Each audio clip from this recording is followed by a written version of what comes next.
Tem gente que vem para o Brasil apenas para se divertir. Outros vêm em busca mesmo de problema. O que muitos não sabem é que as questões envolvendo o estrangeiro vão parar nas mãos da polícia e da Justiça Federal. E quando isso acontece, entram em cena as leis específicas. Dependendo do caso, o torcedor pode ter que ir embora antes mesmo do final da Copa do Mundo. Quem pisa em solo brasileiro tem que estar ciente das leis que regem o país. Mas na prática essa teoria não funciona bem assim. Fomos às ruas para saber a opinião do brasileiro que tem acompanhado a Copa e as ocorrências envolvendo turistas de outros países. Eu acho que tem que cumprir a legislação brasileira, isso é óbvio. Eu acho que o estrangeiro, se é punido, é expulso, o Ministério da Justiça tem todo esse controle. A lei é para todos. Se a lei é para o brasileiro, tem que ser também para o estrangeiro. Quem comete algum ilícito aqui tem que ser punido. A gente, quando vai lá fora, a gente está exposto às leis deles. E aqui eles também têm que estar expostos às nossas leis. Essa advogada explica que, independente da legislação do país estrangeiro, as punições são severas por aqui. Um exemplo é o uso e a venda de algumas drogas permitidas nos Estados Unidos. O uso de drogas no Brasil é considerado um crime, não é liberado pela legislação brasileira. Por exemplo, na Califórnia, tem alguns lugares, algumas regiões que é permitido o uso. Inclusive é vendido na rua, normalmente em barraquinhas, como a gente conhece no Brasil as barraquinhas de venda de cachorro-quente. Lá o uso é liberado e é vendido dessa forma. Contudo, no Brasil isso é considerado crime. Então, se alguém for pego portando, usando, vai ser considerado crime e vai responder nos termos da nossa legislação. Durante o maior torneio mundial de futebol, muitos estrangeiros foram enquadrados em diversos crimes e até obrigados pela justiça a ressarcir danos materiais. Foi isso que aconteceu na Arena Castelão, em Fortaleza, onde 2 estrangeiros destruíram cadeiras do estádio e vão ter de pagar quase R$5 mil pelo prejuízo causado. Enquanto o estrangeiro agressor não ressarcir o erário, não pagar a multa, ele não pode sair do país. Então, eu acredito que seja um binômio efetividade e também para não ter essa ideia de impunidade internacional. O desembargador federal deixa claro que, sendo brasileiro ou não, a legislação é aplicada da mesma forma. Todos são iguais perante a lei, estrangeiros ou brasileiros, Então, todos estão submetidos à lei brasileira e se praticarem qualquer ilícito, seja civil, seja criminal, responderão pelos atos praticados. Ninguém se escusa de cumprir a lei, ninguém pode alegar o desconhecimento da lei como uma justificativa para a prática de um ilícito. Não existe essa possibilidade. Então, quer estrangeiro, quer brasileiros, estão obrigados a cumprir a lei e respeitar os direitos das outras pessoas, os direitos da coletividade. Alguns turistas passaram dos limites. Esse grupo de mais de 80 chilenos invadiu o Maracanã. Eles estavam revoltados por não conseguir ingresso para assistir ao jogo do time.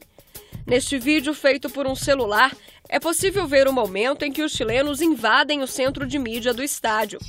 Eles foram notificados pela Polícia Federal e tiveram 3 dias para deixar o Brasil. 60 dos 88 enquadrados no crime cumpriram esse prazo. Todos estão proibidos de voltar ao Brasil durante a Copa. Os chilenos que insistem em ficar vão pagar multa diária de quase R$9.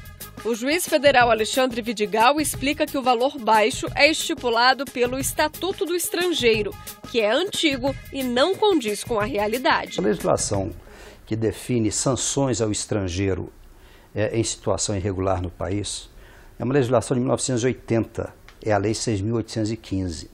Essa lei, quando editada, foi editada prevendo sanções pecuniárias no padrão remuneratório vigente à época, que era o maior valor referência. Muito comum, inclusive, para a definição de sanções administrativas e muitas outras questões que o Estado exigia essa multa. Então, o que está desatualizado na realidade é esse parâmetro pecuniário.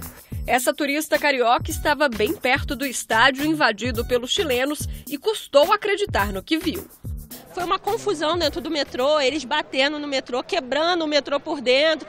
uma falta de respeito com o país. Eu acho que você está visitando, como eu do Rio estou visitando Brasília, eu acho que você tem que ter respeito pela localidade. Graças a Deus aqui foi perfeito, assim, a gente estava descendo a rampa falando isso, que o jogo foi nota 10, a organização nota 10, não tivemos problema nenhum com o jogo, perfeito. Os torcedores foram enquadrados no artigo 41B do Estatuto do Torcedor, por invasão e tumulto dentro de instalações esportivas. Essa mesma lei que disciplina toda essa relação, né, desse ambiente desportivo, ela prevê alguns tipos criminais específicos. Dentre eles, incitar a violência, causar tumulto, né, invadir locais específicos e apropriados para os eventos desportivos. Outros turistas foram presos por vender ilegalmente ingressos para os jogos e falsificar credenciais para ter acesso ao estádio. No Brasil, o Estatuto do Torcedor classifica como crime vender ou fornecer um ingresso por preço superior ao indicado no bilhete. A pena nesses casos é de 1 a 2 anos de prisão. A autoridade policial vai ter que estar sempre atenta ao fato em si, porque você pode ter um estelionato, tipificação específica do Código Penal, né? Isso tudo ali da competência da Justiça Comum, né, do Estado, onde ocorreu esse eventual ilícito da falsidade do documento. Né? Como você pode ter também uma atividade de venda de ingressos por terceiros, que nós conhecemos a atividade dos cambistas, e que pela legislação do Estatuto do Torcedor é uma atividade prevista como um tipo penal e com a correspondente sanção criminal. No Rio, a polícia prendeu 11 integrantes de uma quadrilha internacional de cambistas que conseguiram acesso a áreas exclusivas da FIFA. O grupo, segundo os policiais, faturava R$1 milhão por jogo com a venda ilegal de ingressos. Para quem não cumpre a legislação brasileira, existem 3 meios de retirada compulsória do país: a deportação, a expulsão e a extradição. Quem explica em detalhes o que isso significa é o juiz federal Alexandre Vidigal. A deportação é um ato administrativo da autoridade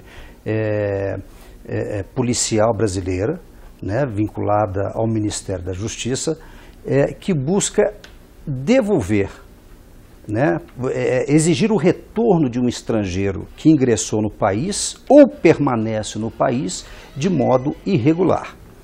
Tá? A deportação implica, de regra, em uma multa ao estrangeiro que está nessa situação irregular no país. Pagando essa multa, né, ou eventualmente sendo anistiado dessa multa, esse estrangeiro pode retornar ao país. A expulsão é um outro instituto de retirada compulsória, né, que já está relacionado ao estrangeiro que está em situação regular no país. Um estrangeiro que ingressou no país de modo devido, mas que aqui cometeu algum ato. E a expulsão diferencia da deportação porque a expulsão impede que esse estrangeiro retorne ao país. Evidente que esse ato comporta uma revogação, né, dessa punição, dessa sanção máxima, que é essa retirada do estrangeiro do território nacional. Está relacionado ao estrangeiro, né? Todo aquele estrangeiro que estiver no país, tendo entrado ou não regularmente em território nacional, e que algum país estrangeiro tenha solicitado ao Brasil, né, que entregue esse estrangeiro porque foi condenado no país solicitante, então abre-se um processo, né, um expediente judicial junto ao Supremo Tribunal Federal, com a intervenção do Procurador-Geral da República, para que esse estrangeiro então seja entregue ao país solicitante, que pode ser o próprio país de sua origem, né, ou qualquer outro país onde esse estrangeiro tenha cometido e tenha sido condenado por um crime.